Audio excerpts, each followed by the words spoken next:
Hello good morning everyone it's me Pawan Jade from pharmacist Pawan YouTube channel. आज पनि हामीले day 2 class 2 लिएर आइसकेछौँ। आज चाहिँ हामीले के पढ्यौँ भन्दाखेरि development of pharmacy and pharmaceutical institute in Nepal भनेर चाहिँ सेक्सन ए को चाहिँ 50 मार्क्सबाट आउँछ। त्यसबाट चाहिँ युनिट 1 टु 3 छ। युनिट 1 को पनि 1.1 पढ्यौँ हिजो। आज चाहिँ हामीले 1.2 पढ्न गइरहेका छौँ।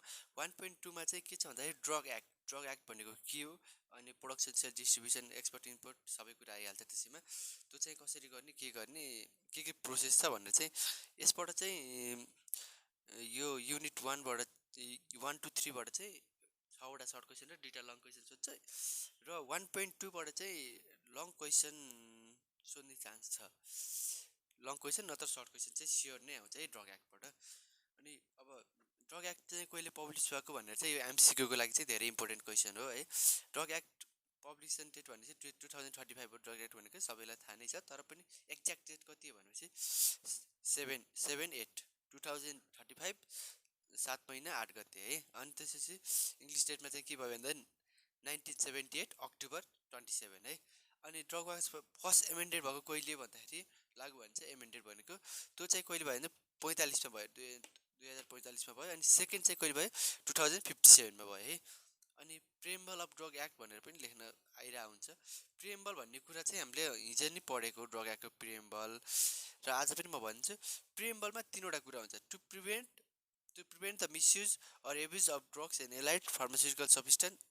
अनि अर्को false or misleading information related to the efficacy and use of drugs. अर्को to control the production sale distribution export import storage and consumption of those drugs which are not safe for public consumption efficacious and quality standard of drugs है। यो चाहिँ के भयो preamble भयो है drug एक्टको। Drug एक्टमा चाहिँ कतिवटा च्याप्टर छ भनेर एमसिक्यूमा सोध्न सक्छ। 7वटा च्याप्टर छ, 40वटा चाहिँ सेक्सनहरू छ है। ल च्याप्टर 1 भनेको के हो प्रिलिमिनरी। एक त्यति खासै इम्पोर्टेन्ट छैन च्याप्टर 1, प्रिलिमिनरी भयो है। प्रिलिमिनरीको सेक्सन 1 मा के भयो short title extent and commencement भयो। यो चाहिँ कहिले कमिटमेन्ट भयो भनेर चाहिँ कुरा भयो है यसमा। यो त्यति खासै इम्पोर्टेन्ट छैन हो। अब सेक्सन 2 डिफिनेसन, यो चाहिँ इम्पोर्टेन्ट छ है। Definition define according to drug act 2035 what is drugs, what is manufacture भनेर सोध्न सक्छ। ड्रग्सलाई पनि यसले 3वटा डिफिनेसन दिएछ। ल सुनौँ है त। Drugs means any substance to be used for the diagnosis, cure, mitigation, treatment or prevention of a disease in a human beings, animals or birds, or to be used to, यो चाहिँ एउटा भयो। अनि अर्को चाहिँ or to be used to destruct worms or insect that cause disease in human beings, animals or birds, or any substance used to affect the structure or any organic function of body of the human beings, animals, birds, or allied ingredient or component to be used for the preparation of such substance है। Drugs भनेको चाहिँ यो जे छ त्यही नै लेख्नुपर्छ। यसलाई चाहिँ हामीले आफ्नै भाषामा आफ्नै ल्याङ्ग्वेजमा लेख्छु भनेर चाहिँ मिल्दैन है। अब म्यानुफ्याक्चर भनेको के हो त्यस्तै हेरौँ। Manufacture means the process of making, preparing, refilling, altering, packaging, repackaging or labeling of drugs or any or all of the process followed in the respect। म्यानुफ्याक्चरिङले चाहिँ के पर्यो प्रिपेयरिङ, रिफिलिङ, अल्टरिङ, प्याकेजिङहरू सबै पर्यो। डिस्पेन्सिङ भनेको के भयो, dispensing means the issuing of the dose in the suitable container appropriately labeled and compounded for its subsequent consumption by a पेसेन्टको लागि चाहिँ भन्यो है। अब लेबल भनेको के त्यस्तै हेरौँ। डक्टर भनेको के भयो, रजिस्टर भनेको, कन्जम्सन भनेको के भयो, डिपार्टमेन्ट भनेको यो चाहिँ एकचोटि सर हेर्नु। तर ड्रग्स म्यानुफ्याक्चर भनेको चाहिँ धेरै इम्पोर्टेन्ट कुरा हो है। अनि एडमिनिस्ट्रेटर भयो। अनि अब च्याप्टर 2 मा चाहिँ के छ भन्दाखेरि सेक्सन 3 मा ड्रग एडभाइजरी काउन्सिल र ड्रग एडभाइजरी कमिटी डिएसी र डिसिसी भनेर छ है। यो चाहिँ हामीले डिटेलमा पढ्छौँ अर्को लेक्चरमा। त्यो चाहिँ यो चाहिँ भेरी इम्पोर्टेन्ट नै हो है। डिएसी र डिसिसी चाहिँ इम्पोर्टेन्ट नै छ। Function, duties and power and formation of DAC DCC चाहिँ धेरै सोधिरहेको हुन्छ इक्जामको लागि पनि, र एमसिक्यूको पोइन्ट अफ भ्यू पनि धेरै इम्पोर्टेन्ट छ। जस्तै इक्जाम्पलमा चाहिँ के क्वेसन सोध्न सक्छ भन्दाखेरि how many members in the DSC भनेर चाहिँ सोधिरहेको हुन्छ है। ल अब च्याप्टर 3 मा जाऊँ। च्याप्टर 3 मा चाहिँ के छ भन्दाखेरि research and control of drugs. Research and control of ड्रग्समा के पर्छ सेक्सन 5 मा डिपार्टमेन्ट अफ ड्रग एडमिनिस्ट्रेसन र अर्को drug research laboratory and other laboratory है, आरडिआरएल भनेर चाहिँ हामीले पढिसकेको छ, म अस्ति पनि पढेको, यो त्यति ऊ पनि छैन। ल अब च्याप्टर 4 देखि चाहिँ धेरै नै इम्पोर्टेन्ट छ है। च्याप्टर 4 मा के भयो, manufacture, sale, distribution, export and import of drugs. यसबाट चाहिँ सर्ट क्वेसन अथवा लङ क्वेसन स्योर नै हो है। Manufacture, sale, distribution, export, import of drugs भनेको चाहिँ के हो, च्याप्टर 4 भयो है। च्याप्टर 4 मा 7 मा के छ, recommendation letter to be obtain to establish drug industry. कसैले पनि ड्रग इन्डस्ट्री इस्टाब्लिस गर्न चाहन्छ भने चाहिँ डिपार्टमेन्ट अफ ड्रग एडमिनिस्ट्रेसनबाट के गर्नु पर्यो भन्दाखेरि रिकमेन्डेसन लेटर लिनु पर्यो। ल यसको पढौँ है त briefly. Any person who intended to establish industry to manufacture any drug shall obtain a recommendation letter from the department as prescribe prior to the obtaining of approval of the government of Nepal pursuant to the prevailing law। के भन्नु, कानुन बमोजिम चाहिँ उसले चाहिँ के गर्नु पर्यो भन्दाखेरि दर्ता गर्नु पर्यो भने है, कुनै पनि इन्डस्ट्री इस्टाब्लिस गर्नको लागि भनेर है। अनि 8ले के भन्छ, 7ले के भन्यो भने रिकमेन्डेसन लेटर लिनु पर्यो, किनलाई भन्दाखेरि ड्रग इन्डस्ट्री इस्टाब्लिस गर्नको लागि। ड्रग इन्डस्ट्री इस्टाब्लिस गरेपछि के गर्नु पर्यो, औषधि बनाउनको लागि प्रोडक्ट लाइसेन्स लिनु पर्यो हो। 8ले चाहिँ के भन्छ, product licence to be obtain. Product licence to be अब्टेनमा यसले के भन्छ भन्दाखेरि 1ले के भन्छ, after the establishment of drug industry, हामीले इस्टाब्लिस गर्यो 7 बमोजिम by obtaining recommendation letter from the department pursuant to section 7 and before the manufacture of drugs बनाउनुभन्दा पहिले the drug manufacture shall obtain the licence from the department as prescribe. के गर्नु पर्यो, licence obtain गर्नु पर्यो as prescribe केबाट, डिपार्टमेन्टबाट, by paying the prescribing fee, त्यो fee तिर्नु पर्यो है। अब 2ले के भन्छ, any drug industry which has already been established prior to the commencement of this act shall also obtain the product license pursuant to subsection 1 by paying the prescribed fee। कुनै पनि industry पहिले establish भइरहेछ भने त्यसले पनि चाहिँ अब के गर्नु पर्यो भन्दाखेरि सर्टेन फी तिरेर चाहिँ प्रोडक्ट रजिस्टर गर्नु पर्यो भने है, प्रोडक्ट लाइसेन्स लिनु पर्यो है। अब प्रोडक्ट लाइसेन्स लिएपछि के गर्नु पर्यो, रजिस्ट्रेसन अफ प्रोडक्टलाई के गर्नु पर्यो, रजिस्टर गर्नु पर्यो। 8को ए है, यसको सबसेक्सनले के भन्छ भन्दाखेरि 1मा हेरौँ, any drug manufacture industry shall prior to the sale and distribution of its drugs manufacture by it register the drugs with the department as prescribe and obtain the drug registration certificate by paying the prescribe fee. के गर्नु पर्यो भन्दाखेरि यसले के भन्यो भन्दाखेरि registration of drug गर्दाखेरि चाहिँ सर्टेन फी तिरेर चाहिँ सेल म्यानुफ्याक्चर गर्नको लागि चाहिँ सर्टिफिकेट लिनु पर्यो भन्यो है।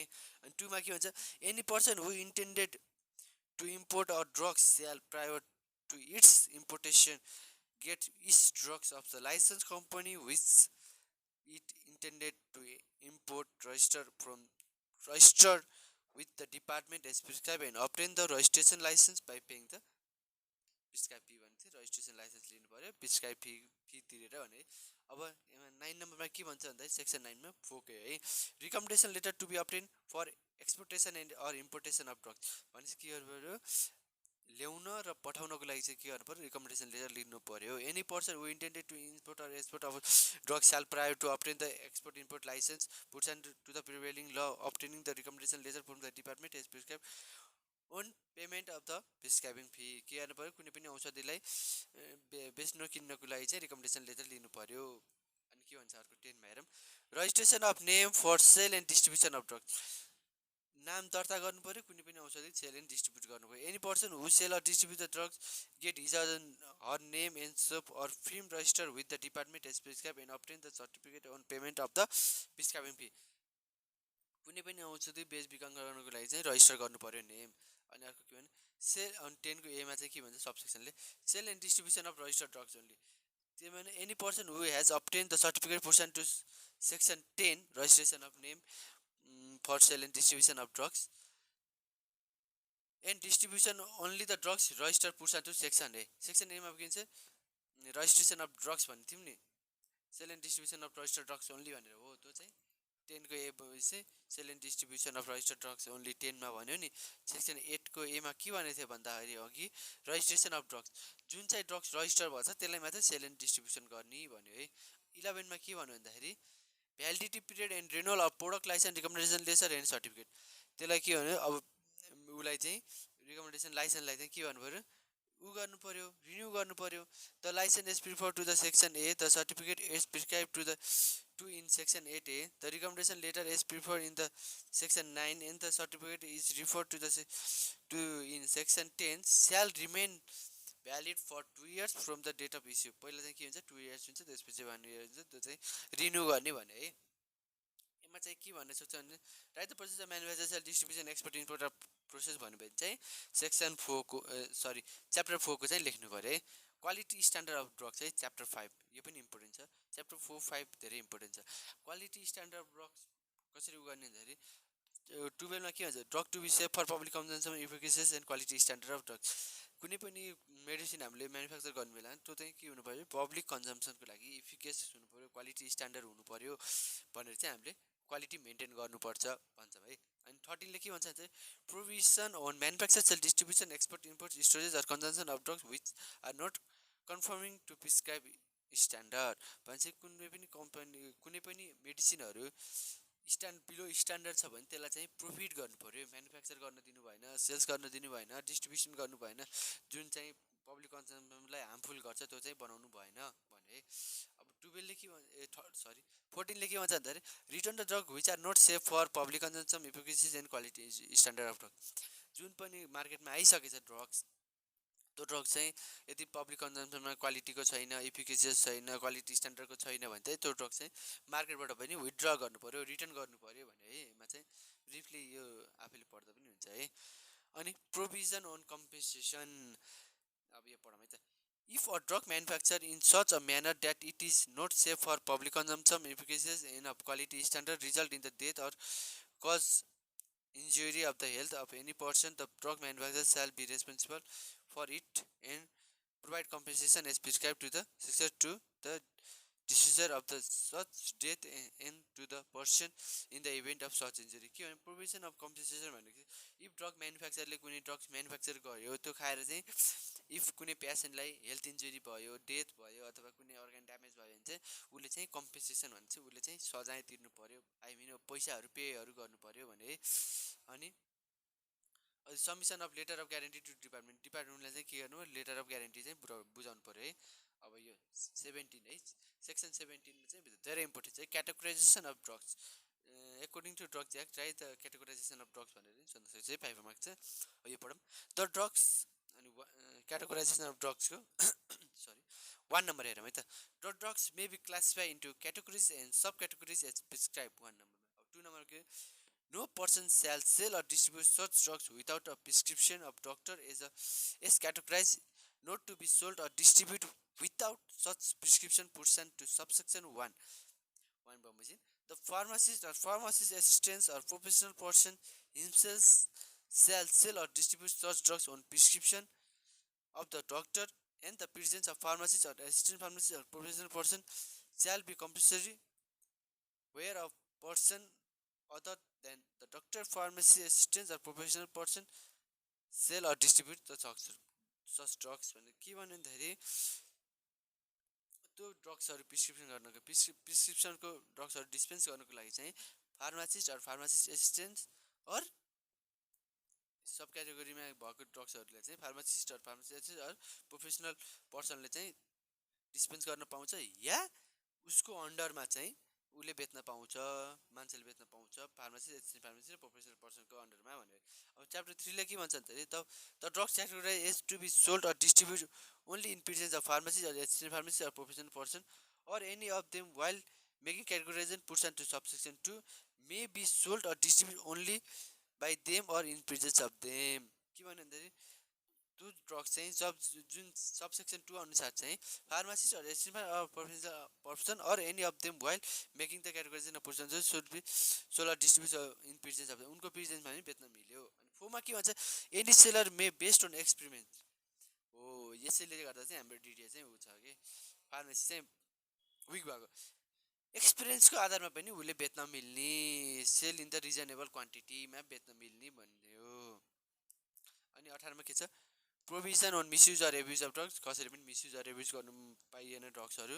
Provision on false or misleading advertisement, false or misleading advertisement गर्नु पाइएन ड्रग्सको धेरै इफिकेसी छ भनेर. अनि च्याप्टर 6 मा हेरौँ इन्क्वायरी एन्ड इन्स्पेक्सन है. च्याप्टर 6 मा के हो इन्क्वायरी एन्ड इन्स्पेक्सन. अनि सेक्सन 20 देखि सुरु हुन्छ यो चाहिँ. Power of inspector to make inquiry and inspection power of inspector के हो त्यो हेर्ने पावर अफ इन्सपेक्टर के छ अनि 21 मा filing complain against order of administrator कसरी कम्प्लेन गर्ने भनेको अनि 22 procedure to be followed while making inquiry and inspection हामीले कसरी गर्ने भने त्यो प्रोसिजर चाहिँ गर्नु पर्यो क्वालिफिकेसन अफ इन्सपेक्टर एनालाइसिस कस्तो क्वालिफिकेसन हुनुपर्छ इन्सपेक्टरको एनालिसिसको जुन चाहिँ हाम्रो मेडिसिनहरू फार्मेसीहरूमा गएर इन्सपेक्ट गरिराख्नुहुन्छ उहाँको चाहिँ इन्सपेक्ट क्वालिफिकेसनहरू के हुनुपर्छ यो नि इम्पोर्टेन्ट छ यो पनि पढ्नु 20 सेक्सन 20 को चाहिँ sending sample of drugs for test जुन चाहिँ ड्रग्सहरू हामीले अनइथिकलहरू फार्मेसीबाट हामीले कलेक्ट गरेको हुन्छ त्यो चाहिँ टेस्टको लागि चाहिँ पठाउने भनेको है अनि च्याप्टर 7 मा मिसलिजनियस चाहिँ अनि सेक्सन 25 मा चाहिँ power of government of Nepal to prohibit manufacture sale distribution inspection and consumption of drugs power of government of नेपालमा के हुन्छ टु प्रोहिबिट गर्न पुरै पावर हुन्छ है power to fix price of drug power to fix price of drugs डिपार्टमेन्टमा हुन्छ है provision related to the prescription भयो अनि 28 मा हेरौँ provision on manufacture sale distribution dispensing or storage without the arrangement of requirement human source or resources यो खासै important छैन त्यही पनि सबै कुरा चाहिँ पढ्नुपर्छ 29 मा के छ भनेर पनि सोध्न सक्छ है एमसिक्यूमा provision on adulteration in drugs and sale of adulteration drugs त्यो पनि गर्नु भएन है provision on sales or distribution of expired drugs यो 29, 30, 31 पनि इम्पोर्टेन्ट है licence to be obtain from department for clinical trials of new drugs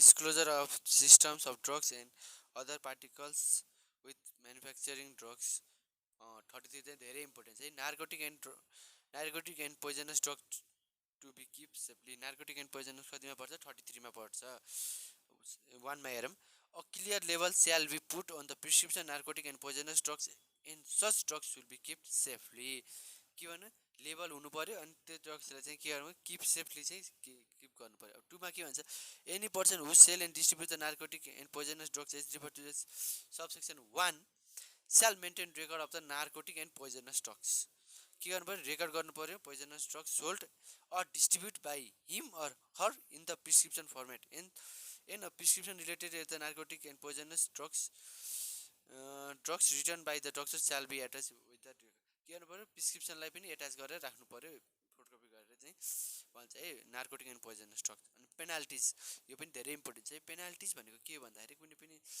कसैले कुनै पनि भाइलेट गर्यो भने चाहिँ के सजाय तिर्ने कति फी तिर्ने भनेर चाहिँ कुरा है पेनाल्टिज हेरौँ अब पेनाल्टिज पनि इम्पोर्टेन्ट कुरा हो यो नि पढौँ है any person who violate chapter 4 as an order as the refer to in section 25 shall be punished with imprisonment for the term not exceeding 3 years or a fine not exceeding 25,000 or a both कसैले पनि chapter 4 र section 25 चाहिँ violet गर्यो भने चाहिँ यति हुन्छ है फी कति हुन्छ भन्दाखेरि 3 वर्ष जेल 25,000 or both है एनी अर्को हेरौँ any person who makes an improper use of or misuse of drugs contrary to section 18 or adulteration of drugs or sell and adulteration of drugs or sell any substance representing it to be drugs contrary to section 29 or sale or distribution of expired drugs contrary to section 30 or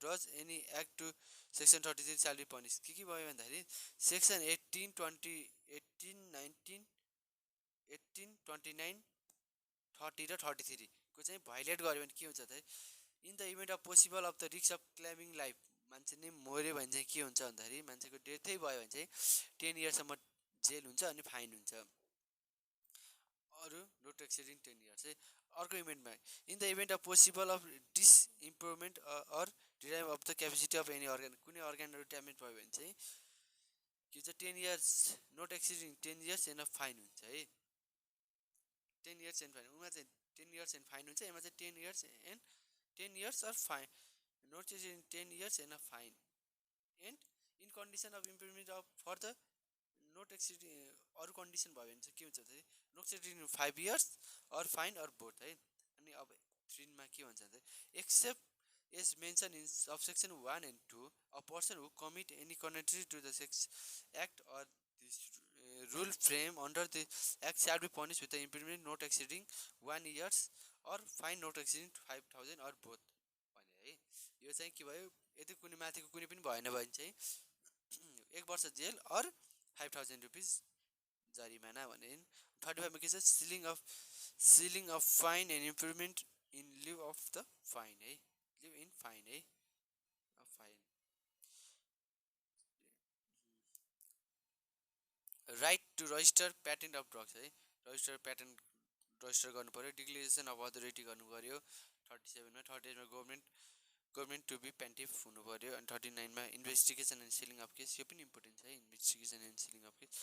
power to be frame rule, यो चाहिँ last भयो। एकदम important भनेको चाहिँ 34, 33, chapter 4 अनि यही नै हो, धेरै इम्पोर्टेन्ट कुराहरू मैले भनिदिइसकेको छु, राम्रोसँग पढ्नु होला।